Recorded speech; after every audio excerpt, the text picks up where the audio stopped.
Princess Diana's private letter has been found, and it completely destroys Camilla's reputation. This is not just any letter, it holds painful truths about betrayal, cruelty, and things the royal family tried to keep buried. What shocking truth did she reveal that changes everything we thought we knew? Tune in, because once you hear what's inside this letter, you will finally understand why the royal family sent Diana to her final moments. A betrayal too big to hide. The revelations expose a power struggle unlike any other. She wasn't just Charles's mistress, she was a calculated force determined to keep her grip on him. Diana's letters make it clear that this woman manipulated Charles, feeding his insecurities, keeping him emotionally tethered to her even after he married Diana. The letters paint a disturbing picture of how guilt, flattery, and psychological tactics were used to keep Charles under control. Diana's frustration and pain are palpable as she describes how she was cast aside while this influence solidified. Before we go any further, one thing is certain. The truth in Diana's letters is far more devastating than anyone ever suspected, and what she uncovered about Camilla will leave you speechless. But the manipulation didn't stop there. Her accounts detail how Charles himself became complicit in her suffering. His indifference, his emotional neglect, his complete disregard for her well-being, these are not the actions of a loving husband. He treated her struggles with cold detachment, making her feel like a burden rather than a partner. Her mental health was spiraling, yet Charles showed no concern. Instead, he maintained his affair, creating an environment where she felt completely isolated. The letters go further, describing the quiet complicity of the entire royal family. She was left to fend for herself while the monarchy turned a blind eye to the emotional warfare she endured. Even the queen, the supposed head of the family, did nothing to intervene. Her suffering was brushed under the rug, treated as an inconvenience rather than a crisis. These revelations call into question just how much the royal family truly knew, and how much they were willing to ignore. She was not blind to this woman's role in all of this. She knew from the beginning that she was a problem, but her words revealed just how deeply she felt betrayed. She describes the influence as a poison, slowly eroding her marriage until there was nothing left. Attempts to save the relationship were futile, as this presence was a constant reminder that she was never truly wanted. The sense of powerlessness in her letters is heartbreaking. She was fighting a battle that had already been lost before it even began. Then there's the matter of Charles's blatant infidelity. Her words leave no doubt he was never fully committed to their marriage. His affair wasn't just a fleeting romance, it was a full-blown emotional entanglement that made her feel completely invisible. The way she describes her pain, the loneliness, the deep sense of betrayal, it's impossible to read without feeling anger at how cruelly she was treated. Now that these letters are out, the question is, what happens next? The royal family can't just sweep this under the rug. The world now has her own words as proof of the betrayal she suffered. Camilla's reputation is in shambles, her carefully crafted public image torn apart by the truth. The weight of her pain and suffering is impossible to ignore. The world sees Charles and his longtime lover for who they truly are, and there's no recovering from that. Diana never expected to feel like a stranger in her own marriage, but that's exactly what happened. She wasn't just competing for her husband's attention, she had already lost. From the moment she stepped into the royal family, she felt like an outsider, and her private letters paint a heartbreaking picture of a woman trapped in a love triangle she never agreed to. King Charles was distant, emotionally checked out, and more devoted to another woman than to the one he had married. No matter how hard she tried to hold the marriage together, he refused to let go of his longtime mistress, and the damage became too much to repair. Diana hoped for love and loyalty, but instead she was trapped in a marriage where betrayal was accepted and no one cared enough to stop it. The affair that broke a princess. The affair wasn't just a scandal, it was a wound that never healed. Her letters exposed the raw pain of knowing she was in a marriage built on lies. She wasn't naive, she knew about Charles's relationship, but she clung to the hope that love, commitment, or at the very least, duty would keep him by her side. That hope was shattered as Charles made it clear he had no intention of ending things. The betrayal was more than just emotional, it was a daily reality she had to live with. Every event, every royal obligation, every public appearance was tainted by the knowledge that the man by her side had already given his heart to someone else. But perhaps the biggest sting of all was knowing that Queen Elizabeth knew and did nothing.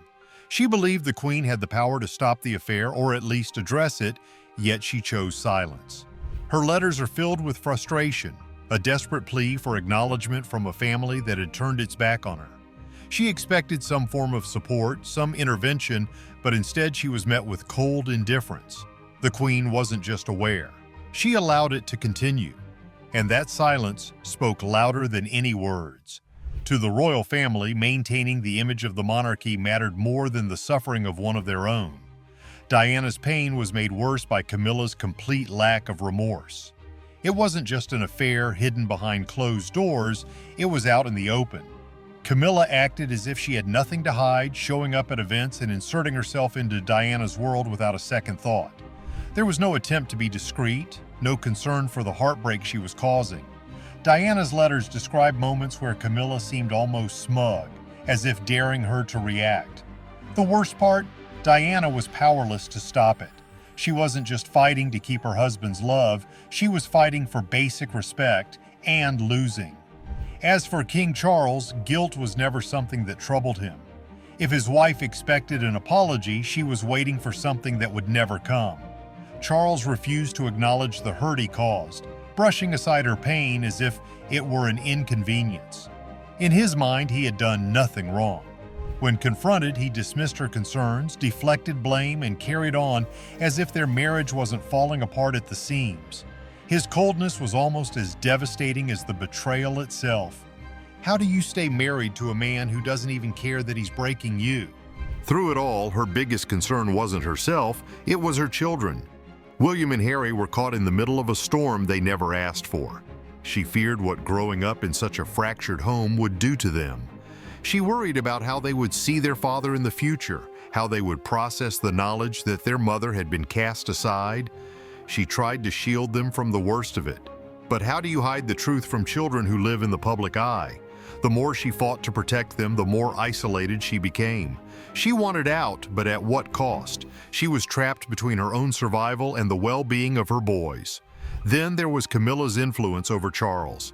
Private letters suggest that Charles was never truly his own man. Camilla's presence shaped his decisions in ways the public never saw. It wasn't just about romance, it was about power. Camilla had a hold over him that no one else could, and that was clear in the way he treated his marriage. His wife wasn't just dealing with a husband who had strayed, she was dealing with a man completely under the influence of another woman. She was competing in a battle she had lost before it even began. No matter how hard she tried to save her marriage, Diana was losing and the woman who had taken her place was only growing stronger. A marriage without a husband.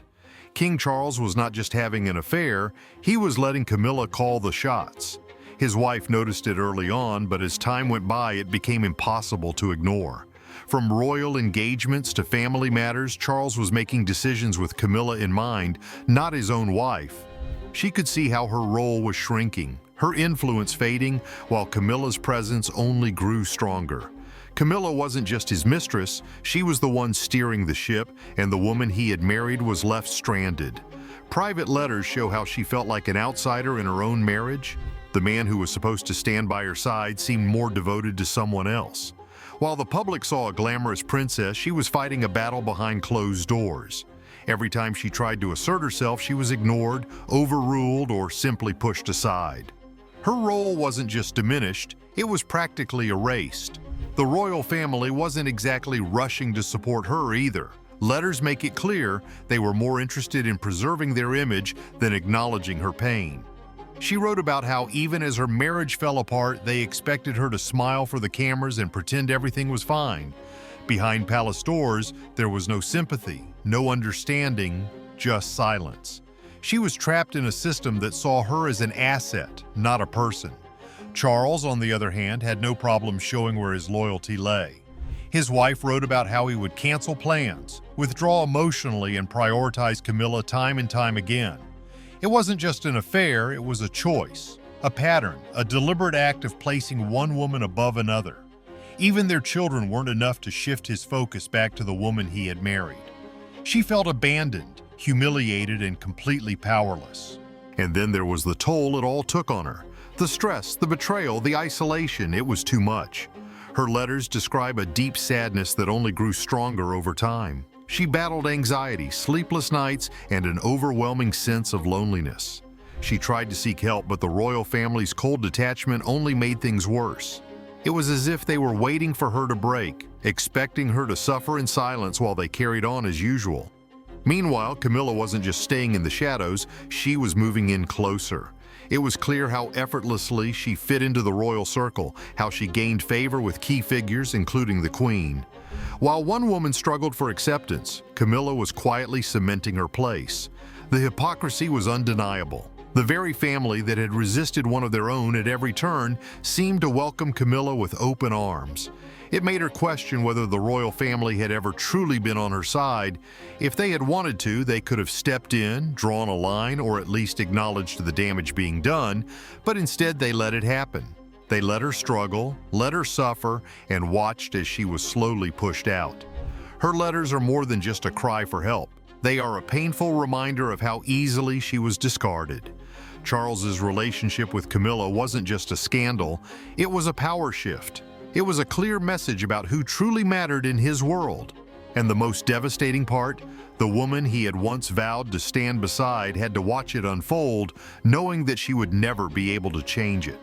She was fighting a battle she had already lost. And the royal family? They had made their choice long before she even realized she was in the fight.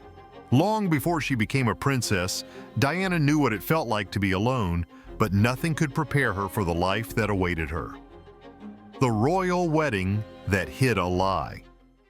Diana Spencer's life wasn't some fairy tale. It was a whirlwind, a spectacle, and at times a nightmare played out in front of the entire world.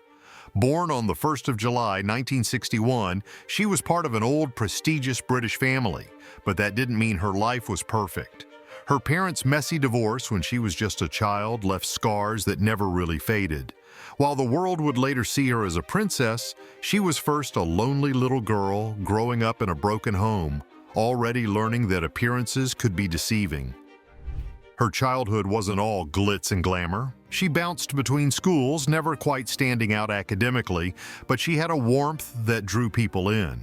She dreamed of becoming a ballerina, but life had other plans. By the time she hit her late teens, she was working odd jobs, helping at a nursery, babysitting, just a regular young woman figuring things out. But the second she got linked to Prince Charles, her life stopped being her own. It didn't matter that they had an age gap or that their relationship was more about royal duty than love. The public ate up the story of a shy young woman stepping into the world of royalty. Her wedding in 1981 was a global event. The dress, the train, the sparkling tiara, it was a spectacle, and the world couldn't get enough. But behind the fairy tale image, cracks were already forming. Charles was never really hers. His heart belonged to someone else, and she knew it. She played her role, smiling for the cameras, but the marriage was doomed before it had even begun. Motherhood became her refuge. When Prince William arrived in 1982 and Prince Harry followed 2 years later, she found a real purpose. She refused to let royal traditions dictate how she raised her sons. She took them on everyday outings, hugged them in public, made sure they knew love in a way she hadn't growing up. She wasn't just a princess. She was a hands-on, fiercely devoted mother, and the public adored her for it. But love from the people couldn't fix the disaster behind palace doors. Charles and his wife's marriage unraveled in full view of the world. Affairs, fights, whispers of unhappiness. It was all out in the open. By the time their separation was announced in 1992, it wasn't even shocking anymore. The divorce, finalized in 1996, stripped her of her royal title, but not her influence. If anything, she became even more powerful once she was free from the constraints of the palace. She took the pain she carried and turned it into something bigger than herself. She did not sit back or hide from the world. She threw herself into causes that many ignored.